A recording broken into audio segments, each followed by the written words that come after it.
सुबह का समय, घर के आंगन में हल्की धूप बिखरी हुई थी। एक 16 वर्ष की दुबली पतली लड़की राधा झाड़ू लगा रही थी। उसकी आंखों में नींद थी, पर हाथ लगातार काम में लगे थे। तभी अंदर से एक तीखी आवाज आती है। राधा, ओ राधा, कितनी देर से झाड़ू लगा रही है? क्या तुझसे कुछ जल्दी नहीं होता? हर रोज यही तो करती हूँ। माँ फिर भी ताने देती हैं। श्यामा बाहर निकलती है, हाथ में कपड़े का झोला, आंखों में क्रोध। जब देखो तब मुंह लटकाए रहती है। जा अब कुएं से पानी भर ला। और हाँ, तेरी बहन पूजा के लिए फूल भी तोड़ लाना। सब कुछ मैं ही बताऊं क्या तुझे? जी माँ, मैं अभी जाती हूँ। राधा बाल्टी लेकर बाहर जाती है। पूजा, जो लगभग 9 साल की उम्र की थी, वह एक कोने में बैठी गर्म दूध पी रही थी। राधा कुएं के पास पहुंचती है। वहां पहुंचकर वह अकेली पानी भर रही थी। आसपास का माहौल अच्छा था, लेकिन उसके मन में उदासी थी। तभी पड़ोस की बुजुर्ग अम्मा आती हैं। राधा बिटिया, इतनी सुबह सुबह फिर काम में लग गई? क्या करूँ अम्मा, माँ ने कहा है तो करना ही पड़ेगा। लेकिन वह पूजा को तो कुछ नहीं कहती। बिटिया, सगी और सौतेली माँ में फर्क होता है, ये तू कब समझेगी? लेकिन तू घबरा मत, भगवान सब देखता है। अम्मा, मैं तो यही चाहती हूँ कि माँ भी मुझे अपनी बेटी माने। एक दिन आएगा बेटी, जब तेरा मन और मेहनत ही तुझे सबसे ऊंचा करेगी। तू बस सच्ची बनी रह। शाम का समय, राधा खेतों से लेकरियां लेकर लौट रही थी। माथे पर पसीना, हाथों में कांटे लगे थे। घर पहुंचते ही श्यामा गुस्से में आग बबूला हो जाती है। इतनी देर कहाँ थी? दिन चढ़ गया और तू अब आ रही है? माँ, लकड़ियाँ भारी थीं, रास्ते में कांटा भी लग गया था। झूठ मत बोल, तुझे काम में मन ही नहीं लगता। पूजा से सीख कुछ। कितनी सुंदर है, कितनी सीधी। राधा चुपचाप सिर झुका लेती है। रात का समय, खाने में राधा को एक बासी रोटी और थोड़ी सी दाल दी जाती है। वहीं पूजा के सामने घी लगी रोटी और मिठाई रखी थी। माँ, क्या थोड़ी और दाल मिल सकती है? बहुत भूख लगी है। जा भाग यहाँ से, तुझे खाना कम मिलेगा, तभी तू ठीक से काम करना सीखेगी। राधा चुपचाप अपनी थाली उठाकर एक कोने में बैठ जाती है। आंखों में आंसू थे। बाहर आसमान में चांद टिमटिमा रहा था। पिताजी जब थे तो सब अच्छा था। माँ तो मुझे बहुत प्यार करती थी, लेकिन जब वो चल बसे तो सब बदल गया। अब ये सौतेली माँ क्यों नहीं समझती कि मैं भी एक इंसान हूँ, मैं भी प्यार चाहती हूँ। तभी हल्की हवा चलती है और दूर से किसी मंदिर की घंटियां सुनाई देती हैं। वह भगवान से प्रार्थना करती है। हे भगवान, मुझे शक्ति देना ताकि मैं ये दर्द सह सकूं और एक दिन कुछ बन सकूं। अगली सुबह आंगन में धूप फैली थी। राधा झाड़ू लगा रही थी। श्यामा बाल्टी से पानी छिड़कती है और गुस्से में बड़बड़ाती है। राधा, अब इस घर में तेरा काम खत्म। आज से तू बाहर जाकर मजदूरी करेगी। बहुत हो गया, अब मैं तुझे मुफ्त की रोटियां नहीं तोड़ने दूंगी। माँ, पर मुझे कौन काम देगा? मैं तो बस 16 साल की हूँ। चुप, तेरी उम्र नहीं देखी जाएगी, सिर्फ मेहनत देखी जाएगी। जा, ठाकुर साहब के खेत पर जा और काम मांग। राधा चुपचाप पुराना दुपट्टा ओढ़कर निकलती है। उसकी आंखों में डर था। राधा चलते चलते ठाकुर साहब के खेत पर पहुंचती है, जहां कई मजदूर काम कर रहे थे। राधा धीरे धीरे पास जाती है। ठाकुर साहब, प्रणाम। मुझे काम चाहिए, मैं कुछ भी कर लूंगी। अरे बिटिया, तू तो अभी बच्ची है, ये खेत का काम तेरे बस का नहीं। जा, पढ़ाई लिखाई कर। राधा मायूस होकर गांव की ओर जाती है और एक बनिए की दुकान पर पहुंचती है। बाबूजी, आपकी दुकान में झाड़ू पोंछा कुछ भी कर लूंगी, बस थोड़ा काम दे दीजिए।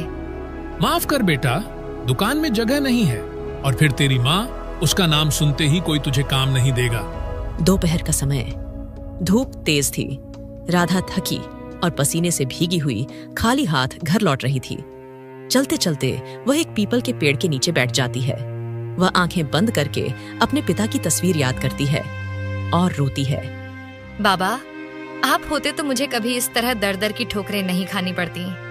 क्यों छोड़कर चले गए आप? ये माँ तो अब मेरी माँ नहीं रही। इसके बाद राधा वहां से उठकर घर की ओर चल देती है। वह जैसे ही घर में प्रवेश करती है, वैसे ही श्यामा चिल्लाती है। आ गई वापस? क्या लेकर आई? एक पैसा भी नहीं कमाया, निकम्मी। किसी ने काम नहीं दिया माँ।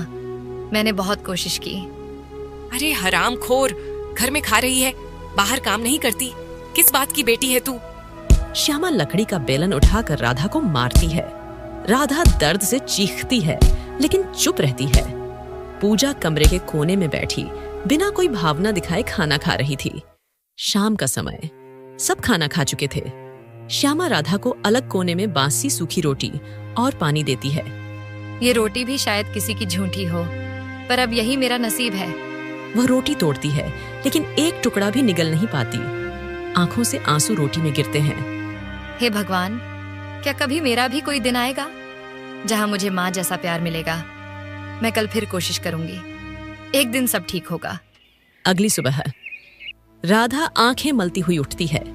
शाम की पिटाई की वजह से उसका शरीर दर्द कर रहा था, लेकिन उसका चेहरा दृढ़ था। कल जैसे भी बीता हो, आज फिर कोशिश करूंगी। कुछ न कुछ काम तो मिलेगा। हे भगवान, अब बस आप ही सहारा हो। वह चुपचाप घर से निकलती है। श्यामा उसे जाते देखती है मगर कुछ नहीं कहती। शायद उसे भरोसा ही नहीं कि राधा कुछ कर पाएगी। गांव के बाहर का रास्ता, राधा कच्चे पक्के रास्तों, खेतों और झोपड़ियों के बीच आगे बढ़ रही थी। तभी एक बूढ़ा आदमी उसे देखता है जिसका नाम नत्थू था। अरे बिटिया, सुबह सुबह कहाँ चली अकेली? काका, मुझे काम चाहिए, कोई भी काम। मैं आपकी लकड़ियां भी काट दूंगी और झोपड़ी भी साफ कर दूंगी। काम तो है बिटिया, लेकिन मेहनत बहुत है, तू थक जाएगी। थकने से डर नहीं लगता काका? घर में माँ की मार और अपमान से ज्यादा दर्द कुछ नहीं। अच्छा चल, आज मेरी झोपड़ी की सफाई कर दे, फिर तुझे कुछ दूंगा। राधा झोपड़ी के कोने कोने में झाड़ू मार रही थी। उसकी हथेलियां थक चुकी थीं, लेकिन चेहरा शांत था। काम के बाद नत्थू काका उसे एक कटोरी दूध और 2 रोटियां देते हैं। ले बेटा, मेहनत की कमाई की पहली रोटी खा, यही असली इज्जत है। राधा पहली बार मुस्कुराती है। अब उसकी आंखों में हल्की चमक आती है। आपका बहुत बहुत धन्यवाद काका। शाम का समय, राधा घर लौटती है। उसके हाथ में एक थैली थी जिसमें थोड़े से चने थे जो उसने अपनी कमाई से खरीदे थे। वह सोचती है कि पूजा को थोड़ा दे देगी, लेकिन घर पहुंचते ही फिर बवाल। आ गई हरामखोर, कहाँ मुंह काला कर रही थी आज? माँ, मैं नत्थू काका के यहाँ काम करने गई थी। वहां कुछ सफाई की और ये रहा चना, सबके लिए लाई हूँ। तभी श्यामा गुस्से चना छीनकर जमीन पर फेंक देती है। तेरे जैसे भिखारिन के लाए चने कौन खाएगा? नाक कटा दी मेरी पूरे गांव में। अब घर का नाम भी मिटा देगी तू? वह फिर से राधा को वहीं मारने लगती है। राधा दर्द से करहाती रहती है। रात का समय, राधा एक कोने में बैठी थी। उसका शरीर थरथरा रहा था। आज पहली बार किसी ने मुझे मेहनत के बदले सम्मान दिया। नत्थू काका ने कहा कि मेहनत की कमाई में इज्जत होती है। बस अब यही मेरी राह है। वह धीरे धीरे अपनी फटी ओढ़नी से सिर ढक लेती है और चुपचाप लेट जाती है। अगली सुबह घर के आंगन में हल्का कोहरा था। राधा चुपचाप अपने फटे हुए झोले में एक रोटी बांधती है और निकल पड़ती है। उसकी आंखों में डर नहीं, बल्कि उम्मीद थी। आज नत्थू काका के अलावा शायद किसी और जगह भी काम मिल जाए। 2 पैसे और आ जाए तो शायद माँ खुश हो जाएगी। गांव के बाहर का रास्ता, राधा पगडंडी पर चलती हुई एक बकरी पालक की झोपड़ी पर जाती है।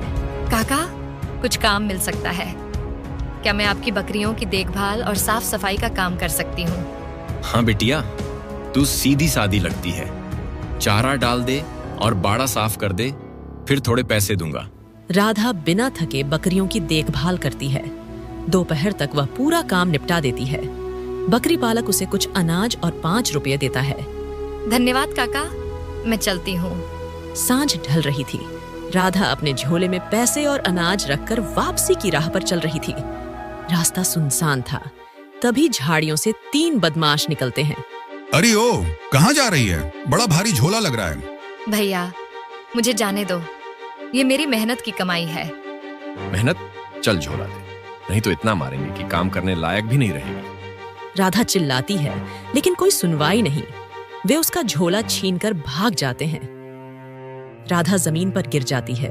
उसके आंसू बहने लगते हैं। हे भगवान, मेरी मेहनत, सब कुछ छिन गया। अब माँ मुझे जिंदा जला देगी। इसके बाद राधा घर के रास्ते पर जाती है, लेकिन द्वार से कुछ दूर रुक जाती है। अंदर से श्यामा की आवाज आ रही थी, अगर आज फिर वो हरामखोर बिना पैसे लिए आई तो बेलन से उसकी हड्डियां तोड़ दूंगी। दिन भर निकल जाती है, पता नहीं कहाँ। राधा कांप उठती है और बिना भीतर जाए जंगल की ओर चल देती है।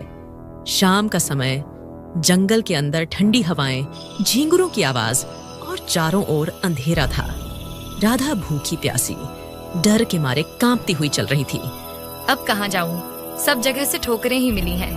कोई क्यों नहीं समझता कि मैं भी इंसान हूँ। तभी उसे कुएं से एक हल्की सी आवाज आती है, बचाओ, कोई है?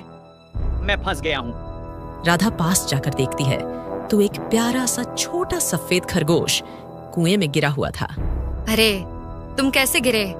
रुको, मैं मदद करती हूँ।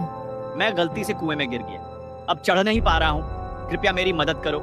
राधा जल्दी से आसपास के बेलों से एक लंबी शाखा बनाती है और उसे कुएं में डालती है। पकड़ लो इसे और धीरे धीरे ऊपर आ जाओ। खरगोश मुश्किल से ऊपर आता है। वह थरथराता है लेकिन बच जाता है। तुम्हारा बहुत बहुत धन्यवाद, तुमने मेरी जान बचाई। सुनो, मेरा नाम गिल्लू है। जब भी तुम्हें लगे कि कोई तुम्हारे साथ नहीं है, उस दिन मुझे याद कर लेना, मैं तुरंत चला आऊंगा। ये तो सिर्फ एक जानवर है, ये किया मेरी मदद करेगा। इतने में खरगोश मुस्कुराता है और झाड़ियों के बीच गायब हो जाता है। राधा हक्का बक्का रह जाती है। रात गहराती है। राधा एक पेड़ के नीचे बैठी जाती है। वह भूखी और थकी हुई थी। जिस जंगल से सब डरते हैं, आज वहीं मुझे पहली बार सच्चा सहारा मिला। लेकिन क्या वो खरगोश सपना था या कोई चमत्कार? जो भी हो, अब मैं टूटूंगी नहीं। रात्रि का गहरा सन्नाटा। राधा अब भी भूखी प्यासी जंगल में चल रही थी। चारों ओर डरावनी आवाजें, दूर कहीं भालू की दहाड़ सुनाई देती है। उसकी चाल लड़खड़ा रही थी। फिर एकाएक उसकी नजर सामने एक पुरानी झोंपड़ी पर जाती है। लगता है यहाँ कुछ छांव मिले। मुझे आज की रात यही गुजारनी होगी। वह डरते डरते झोंपड़ी की ओर बढ़ती है। दरवाजा हल्का सा खुला था। अंदर दीपक की धीमी लौ जल रही थी। वहीं एक बूढ़े बाबा ध्यान मग्न मुद्रा में बैठे थे। तभी बाबा धीरे आंख खोलते हुए कहते हैं, बेटी, तू कौन है जो इस अंधेरी रात में जंगल की राह पर अकेली भटक रही है? बाबा, मैं कहीं और जाने की हिम्मत नहीं जुटा पाई और रास्ते में लुट गई। इस कारण माँ के डर से घर भी नहीं लौट सकी। डर मत बेटी, तू इस पवित्र आश्रम में सुरक्षित है। बाहर जंगली जानवर घूम रहे हैं, आज की रात यहीं रुक जा। राधा सिर झुका लेती है। आंखों से आंसू गिरने लगते हैं। बाबा उसके लिए एक पुराना कंबल बिछा देते हैं। अब बता बेटी, कौन सी ऐसी पीड़ा है जो तुझे इस अंधेरी राह पर ले आई? तेरा चेहरा बहुत कुछ कहता है। राधा रोते रोते अपनी पूरी कहानी बताती है, जिसमें माँ की मार, मजदूरी, पूजा की ईर्ष्या, लुटेरे और उस रहस्यमयी खरगोश तक की बात। बाबा ध्यान से सब सुनते हैं। बेटी, तू बहुत सह चुकी है, लेकिन तेरी आत्मा अब भी स्वच्छ और साहसी है। यही तेरी सबसे बड़ी ताकत है। अब क्या करूं बाबा? किसके पास जाऊं? कोई नहीं मेरे साथ। कोई नहीं? वो खरगोश भी कुछ था बेटी, उसे भगवान ने भेजा था।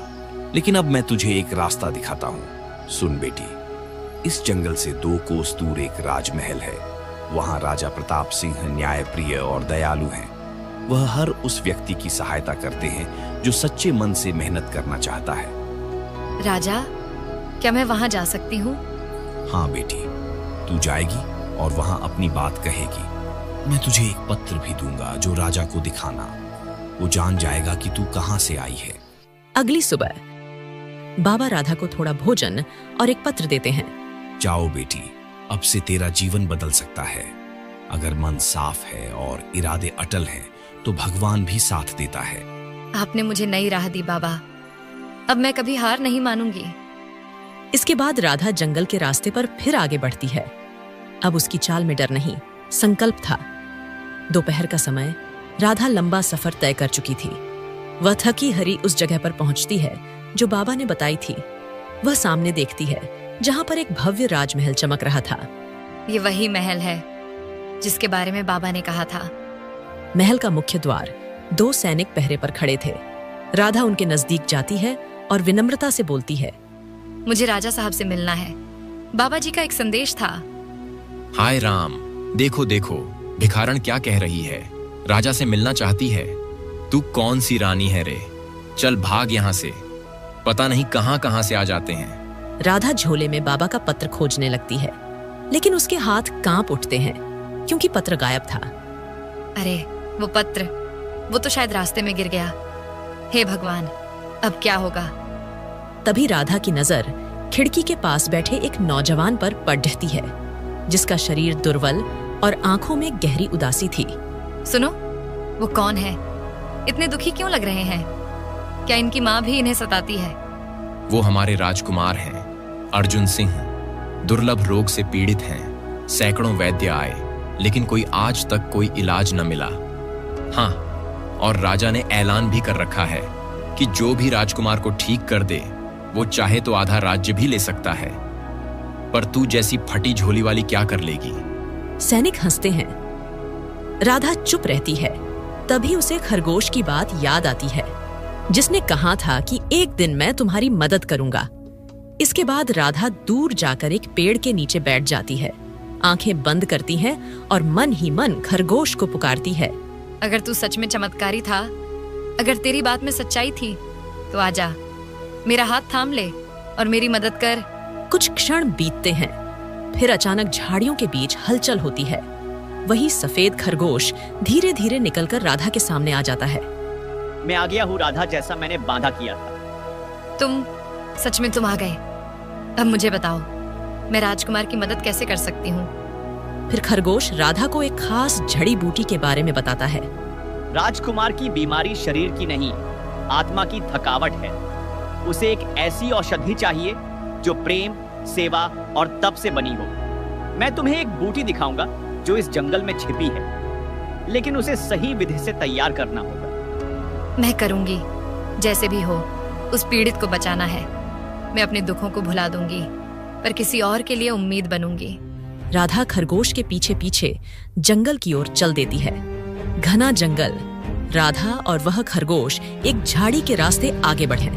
चारों ओर ऊंचे पेड़ और अजीब आवाजें आती। सुनो, ये गुफा कितनी दूर है और कितना चलना होगा गिल्लू? ये कोई साधारण बूटी नहीं, ये अमृतवाणी बूटी है, जो सिर्फ उस इंसान को मिलती है जिसके इरादे पवित्र हों और जिसने दूसरों के लिए अपने दुखों का त्याग किया हो। इसके बाद वे एक सूखी सी गुफा के पास पहुंचते हैं। गुफा के द्वार पर एक पुराना पत्थर लगा हुआ था। यहाँ एक परीक्षा होगी। यह गुफा केवल सत्य और सेवा करने वालों को ही प्रवेश करने देती है। अगर तुम्हारे अंदर सच्ची श्रद्धा भावना और साफ नियत होगी, तो गुफा का द्वार खुल जाएगा। मैं तैयार हूँ।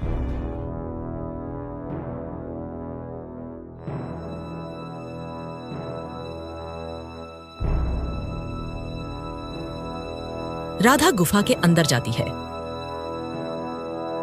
जिसमें काफी अंधेरा था। अचानक गुफा में एक रोशनी चमकती है और सामने एक दृश्य प्रकट होता है। राधा बाबा द्वारा सिखाए मंत्र का जप करती है। सर्व रोग निवारणाय दीन बंधु महाप्रभो, भवसागरार्णवात त्राहि औषधम भवनात् में। जैसे ही वह ये बोलती है, और एक नीली रोशनी वाली छोटी बूटी एक पत्थर पर प्रकट होती है। राधा तुरंत बूटी को लेकर गुफा से बाहर निकलती है। खरगोश राधा को देख मुस्कुराता है। तुम सफल रही।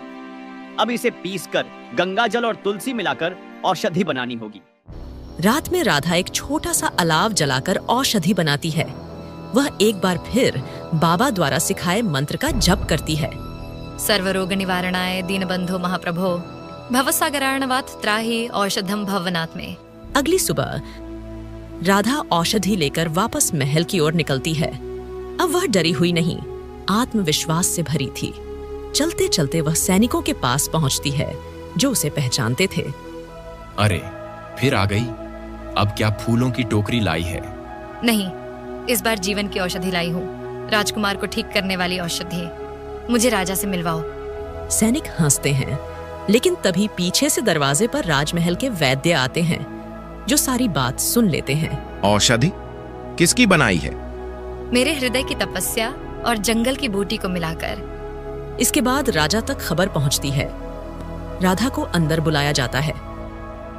क्या तू सच में इसे ठीक कर सकती है? महाराज, मैं प्रयास करूंगी, बाकी निर्णय ईश्वर का है। यदि तू राजकुमार को सच में ठीक कर पाई तो मैं वचन देता हूं कि तू जो चाहेगी वो मिलेगा। मुझे कुछ नहीं चाहिए, बस राजकुमार की बीमारी समाप्त हो जाए, यही मेरी आशा है। राधा राजकुमार के पास जाकर धीरे से औषधि पिलाती है। कमरे में सन्नाटा था। सबकी आंखें राजकुमार पर टिकी थीं। कुछ पल बाद अचानक राजकुमार की बंद आंखें खुलती हैं। वह एक गहरी सांस लेते हैं, जैसे वर्षों बाद हवा ली हो। माँ, पिताजी, ये कौन है जिसकी छाया ने मुझे जीवन लौटाया है? बेटा, तू बोल रहा है, इसका मतलब तू ठीक हो गया। हे भगवान, तेरा बहुत बहुत धन्यवाद। ये तो चमत्कार है वैद्यराज। आपने तो ऐसी औषधि कभी नहीं देखी। नहीं महाराज, यह साधारण औषधि नहीं है, यह तपस्या की औषधि है। यह तो भक्ति, सेवा और प्रेम का अर्क है।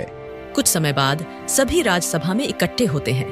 राधा, तूने जो किया वह कोई साधारण स्त्री नहीं कर सकती। तूने राजकुमार के लिए अपनी जान जोखिम में डाली, उसके दुख को अपना समझा। ऐसा त्याग, प्रेम और साहस सिर्फ एक पत्नी ही दिखा सकती है। मैं आदेश देता हूं कि आज से राधा मेरे पुत्र अर्जुन सिंह की धर्म पत्नी होगी। ये सुनकर राधा की आंखों से आंसू आ जाते हैं, लेकिन वो आंसू अब दर्द के नहीं, सम्मान और स्नेह के होते हैं। तुमने मुझे जीवन दिया है राधा, अब मेरी हर सांस तुम्हारे लिए समर्पित होगी। इसके बाद ये खबर पूरे नगर में फैलती है। वहीं गांव में सौतेली माँ श्यामा तक भी खबर पहुंचती है। श्यामा को पछतावा होता है, लेकिन अब देर हो चुकी थी। राधा, क्या तुम अब खुश हो?